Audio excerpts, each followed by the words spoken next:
Iran से बड़ी खबर आ रही है। नए सुप्रीम लीडर चुन लिए गए हैं और वो कोई और नहीं, मुश्तबा खामनेई। अमेरिका जिनके नाम से थर थर कांपता है, इजराइल जिनके नाम से थर थर कांपता है, क्योंकि मुश्तबा खामनेई न केवल इमाम खामनेई के दूसरे बेटे हैं, वो लगातार शुरू से जब वो सेना में थे, आईआरजीसी में जब वो थे, और उसके बाद जो उनकी राजनीति रही है, वो एक प्रिंसिपलिस्ट ग्रुप के रहे हैं। प्रिंसिपलिस्ट ग्रुप ईरान में वो ग्रुप है जो इस्लामिक क्रांति के प्रिंसिपल्स को मानता है और वो कमिटेड है इस बात के लिए कि मिडिल ईस्ट से अमेरिका और इजराइल को खदेड़ देना है। इस तरह की लीडरशिप, मुश्तबा खामनेई जैसी लीडरशिप के आने का मतलब बहुत बड़ा है। आप ये वीडियो देखिए। हजरत आयतुल्लाह सैयद मुश्तबा हुसैनी खामेनेई हफ़ज़हुल्लाह बेउनवान वली अम्र मुस्लिमीन जहान व रहबर आली कद्र जमहूरी इस्लामी ईरान तायीन गर्दीदंद। अल्लाहु अकबर। आज इस ये जो आपके सामने हम एक प्रेजेंटेशन, यूट्यूब प्रेजेंटेशन दे रहे हैं, इसमें अब इसके बाद शायद वीडियो ना हो, क्योंकि मैं इसमें देखिए खुल के बोलना चाहता हूं, वीडियो का इंटरप्शन नहीं चाहता। हाँ, ये हो सकता है कि कुछ ऐसी बातें मैं कहूं जिसमें कुछ फुटेज आती रहे। अभी देखिए, मुश्तबा खामनेई के बारे में आप ये समझिए कि मशहद में उनका जन्म हुआ था और मशहद एक रिलीजियस सिटी है।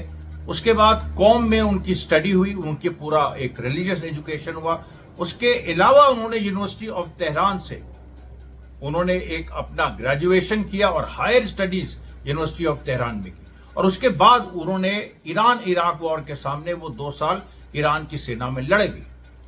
मुश्तबा खामनेई का जो खास बात है कि उनके पिता इमाम खामनेई ने जो फतवा दिया था कि न्यूक्लियर वेपन नहीं बनना चाहिए और इस्लाम के प्रिंसिपल्स के खिलाफ है, ये उस फतवे को सही मानते हुए भी बदली हुई परिस्थितियों में उसको चेंज करने, उस फतवे को बदलने के पक्ष में मुश्तबा खामनेई रहे हैं और अब वो सुप्रीम लीडर बन गए हैं। तो उस फतवे का पूरा सम्मान जो इमाम खामनेई ने दिया, लेकिन इमाम खामनेई खुद अपने आखिर दिनों में अपने ही इस फैसले पर पुनर्विचार करने लगे।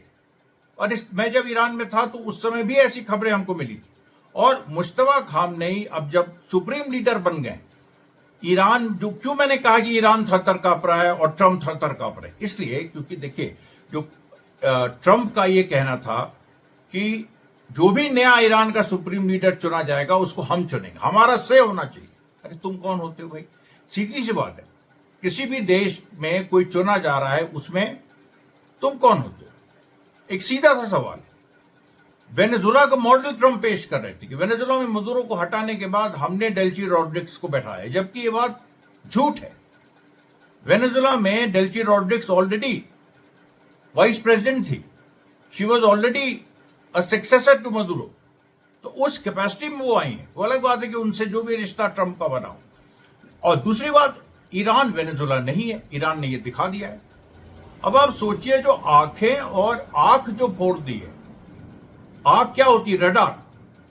जब रडार फोड़ दिए हैं, ऐसे ऐसे महंगे रडार, और उन रडार के बाद अमेरिका के वेपन सिस्टम्स, अमेरिका की जो इतनी बड़ी एयरफोर्स है, वो बेकार है, क्योंकि रडार ही इंटरसेप्ट करते थे जो ईरान से मिसाइल आती थी। और जब ये हो जाता था कि ईरान से जो मिसाइल आ रही वो इंटरसेप्ट हो गई, तो फिर अमेरिका के जो F-35 जहाज हैं और ईरान के और इजराइल के पास भी अमेरिका के ही जहाज हैं, वो उड़ के ईरान पे हमला करते थे। और इसी तरह का हमला हुआ जब ईरान की जो ऑयल फैसिलिटीज है उन पे कल हमला हुआ, और जिसको लेके अमेरिका में बड़ा विरोध है। अमेरिकन कह रहे हैं, इवन जो जायनिस्ट हैं वो कह रहे हैं कि हम अगर ऑयल फैसिलिटीज ही नष्ट कर देंगे तो अगर ईरान हार गया तो वहां हम जाके क्या करेंगे? और वहां की जनता को जो हम कह रहे हैं, ऐसे ही मतलब भाई जनता को इन्होंने सब बाग दिखा रखे हैं कि सब तेल तुम्हारा होगा, ये होगा, तो वो कह रहे हैं कि जनता को हम क्या बताएंगे। तो ये जो देखिए पूरी बात है, ये जो ईरान ने ऑयल फैसिलिटीज जो तेहरान की नष्ट करने की कोशिश की और तेहरान में आग लगी, मैंने कल वीडियो दिखाया था। और ये भी आपको बता रहे हैं कि एसिड रेन वहां हुई है, यानी जब तेल हवा में होता है तो फिर वो ब्लैक क्लाउड्स बना के और एक तरह से तेजाब की बारिश होती है, वो भी ईरान झेल रहा है, हालांकि बहुत छोटे हिस्से में हो रही है, और उसके लिए व्यवस्था पूरी वहां के तेहरान के एडमिनिस्ट्रेशन ने पूरी व्यवस्था की है। लेकिन देखिए अभी जिस स्थिति में मामला है, ट्रंप क्यों इतना जोर दे रहे थे कि सुप्रीम लीडर उनका होना चाहिए या उनकी मर्जी से चुना जाना चाहिए, वो इसलिए क्योंकि मुश्तबा खामनेई के आने से वो सबसे ज्यादा डर रहे थे कि मुश्तबा खामनेई आएंगे और ये कहीं ना कहीं वो ऐसा फतवा ले आएंगे जिसमें ईरान या तो उसके पास न्यूक्लियर वेपन है या वो न्यूक्लियर वेपन बहुत जल्दी बना सकता है। अली लारिजानी का स्टेटमेंट मुझे याद आ रहा है जिसमें उन्होंने कहा था कि 24 घंटे में हम न्यूक्लियर वेपन बना लेंगे। और ये इसलिए भी जरूरी है क्योंकि अब जो दो बातें अमेरिका की तरफ से आ रही है, एक तो ये आ रहा है कि भाई ठीक है, मिसाइल वॉर में अमेरिका हार गया, रडार सारे नष्ट कर दिए, और जिसके बारे में दीपक शर्मा शो में भी आप देख चुके हैं, हमने भी बोला। तो रडार जब नष्ट कर दिए तो अब अमेरिका ग्राउंड इन्वेजन की सोच रहा है। अब ग्राउंड इन्वेजन मैंने आपको बताया था कि कैसे अमेरिका से ये खबर आई, एक संगठन जो कि सोल्जर्स के बीच काम करता है, जो लड़ना नहीं चाहते उनकी मदद करता है, और एक सोल्जर की मां ने माइक प्राइसनर, जो कि उस संगठन के, वो जो संगठन है centre on conscience and war, Mike Prysner को बताया कि हमारे बेटे से कहा गया है कि तुम ईरान में जंग के लिए तैयारी करो और वहां पर ईरान तबाह होगा और जीसस क्राइस्ट आएंगे मानवता को बचाने। मतलब बिल्कुल फॉल्स थियोलॉजी। ये एक अलग बहस है और इस बहस में मैं अभी नहीं पढ़ना चाहता, लेकिन ये बताना चाहता हूं कि एक रिलीजियस क्रूसेड के लिए भी ट्रंप तैयार है, और शुद्ध रूप से ज़ायनिस्ट लॉबी के कहने पे, क्योंकि भाई इसके पीछे और कोई लॉजिक नहीं है। अमेरिकन तो वॉर नहीं चाहते, 21% अमेरिकन, केवल 21% चाहते हैं। Majority of American they do not want a war at this stage.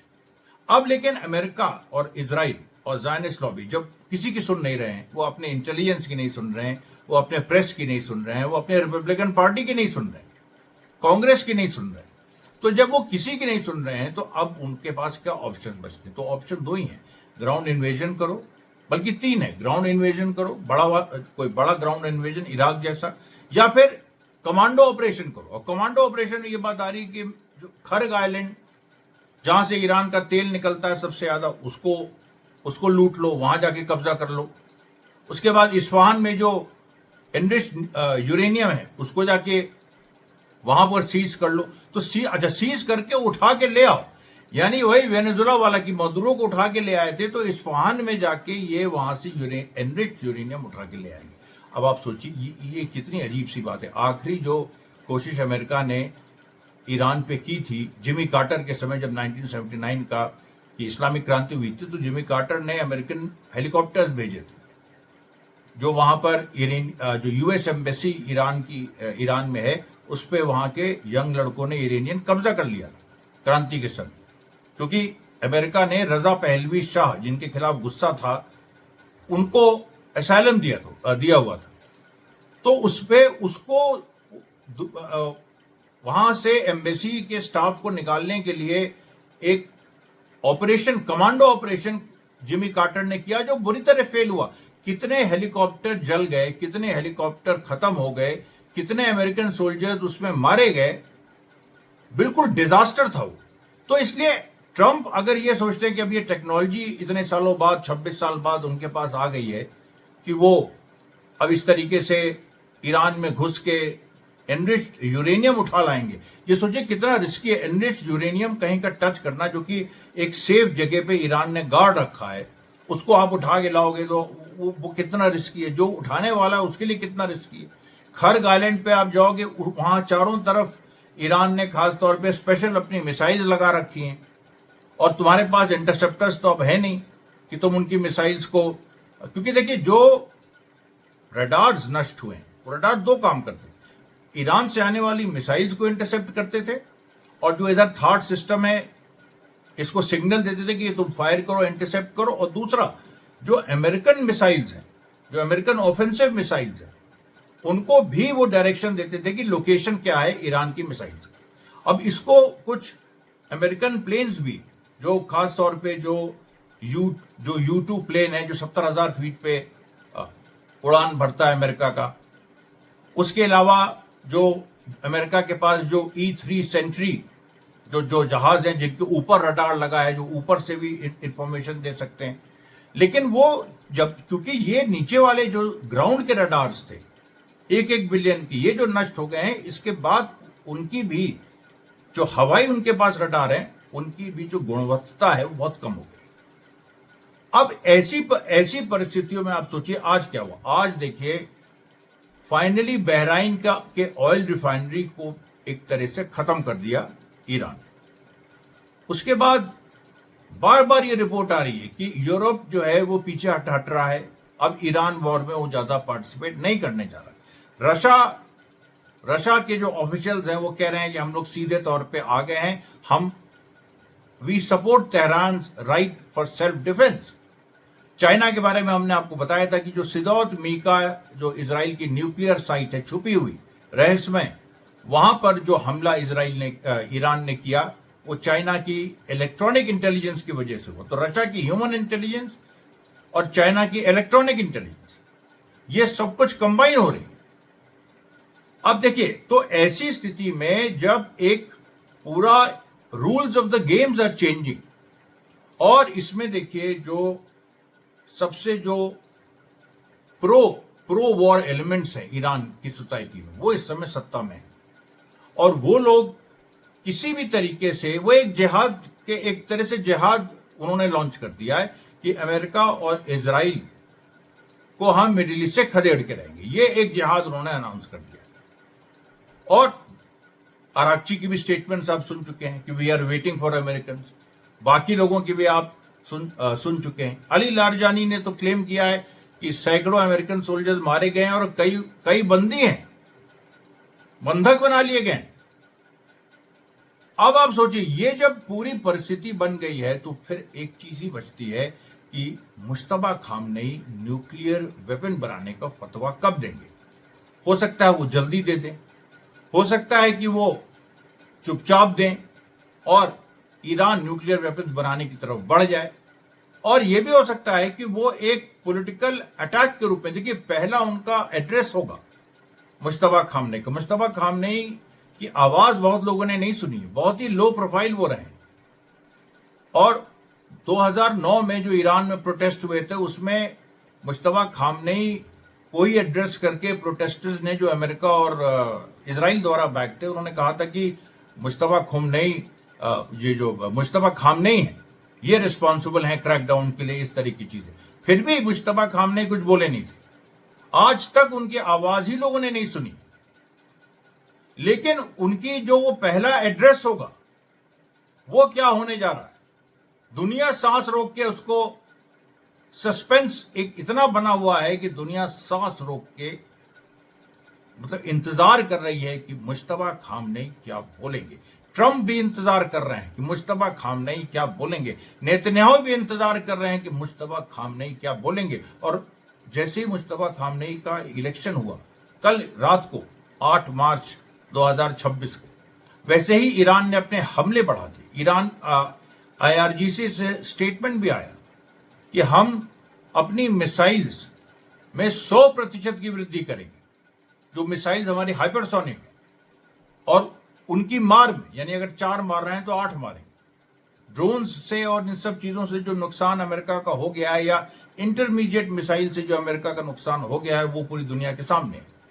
American, आप खुद ही देख लीजिए, तो जरा सा आप टाइप करिए गूगल पे तो आपको पूरी की पूरी लिस्ट आ जाएगी कि how Iran destroyed American radars. तो ये देखिए अभी तक का डेवलपमेंट है, जंग जारी है जबरदस्त, अभी भी बम्बार्डमेंट दोनों तरफ से हो रहा है। और ये देखिए अब, जैसा कि मैंने पहले कहा कि एक नया मोड़ पूरी जंग में आने जा रहा है। आज और वीडियो भी हम लाएंगे, तब तक के लिए धन्यवाद साथियों, बहुत बहुत धन्यवाद।